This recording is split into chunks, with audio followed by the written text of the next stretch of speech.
Hello everyone and welcome to Dungeon Delvers. My name's Karen Blenton and today I'll be talking about how to play Dungeons & Dragons from home. Now, the reason I'm making this video is because, well, everyone's kind of stuck at home right now, so I figured I'd make a way for everyone to be able to play Dungeons & Dragons. Now, granted, it won't be exactly the same as it is in person. Nothing replaces that feeling. You get to move your tokens around, have a good time, enjoy food together, and generally just have a really fun time with your friends while playing some D&D.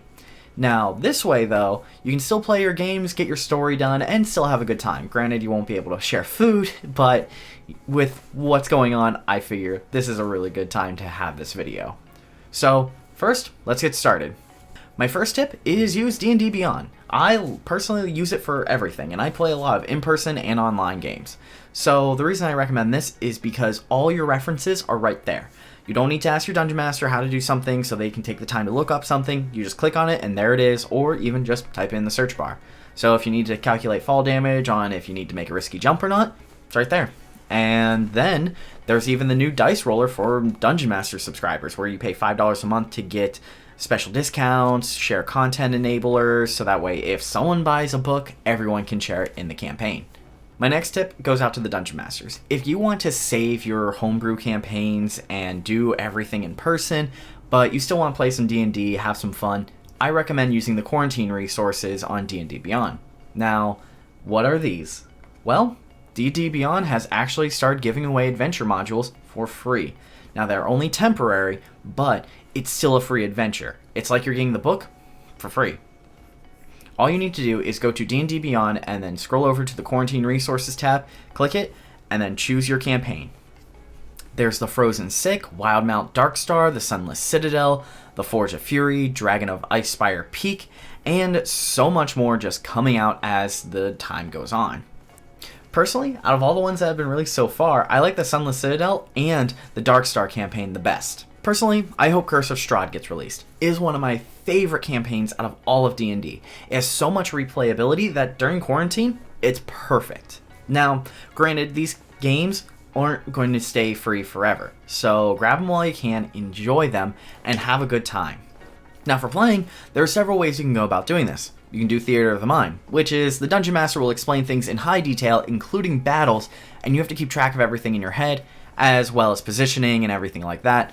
So DMs, make sure you're keeping up with those descriptions and keeping track of where everything is, and players know where your character is and what effects are affecting the board.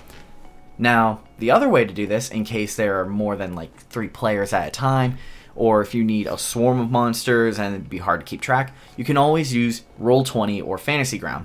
Personally, I like Roll20 better because it's free. So what is Roll20? Well, it's a digital board that you can play pretty much any tabletop role-playing game. Personally, I use it for D&D, and that's what we're talking about, so let's go into details with those. DMs, you can draw your maps on the board as well as hide certain things, so that way you can have it all ready and not have to worry about loading times. You simply just reveal certain locations when you're ready to show it. You can also control all board pieces as well as give some pieces to players, that way they can control their own character. Keep in mind though, some players will just fling their character around willy-nilly without really paying attention or asking you questions or even checking to make sure that that's within their distance. Roll20 even has automatic dice rolling where you can just type in quick commands and roll those dice so that way you can see exactly what you get so you don't have to mistrust your players. So if your players have a very custom character, you can just upload that and you can see it right on the board. Additionally, on Roll20, you can even purchase the books there as well. So if you want to play Curse of Strahd, you can just buy the book there and all the maps are automatically uploaded. So that way there's no hand drawing and possibly messing something up and forgetting about certain locations. It's very nice, it can get pricey on the wallet. So all in all, I recommend using Roll20 for free and purchasing all of your books on D&D Beyond. The reason for this is that after quarantine's over, you won't be using Roll20 as much, but D&D Beyond you can still bring into your physical games. Bring a tablet and just load up your character sheet, or even use your phone. Just load it up and you're good to go.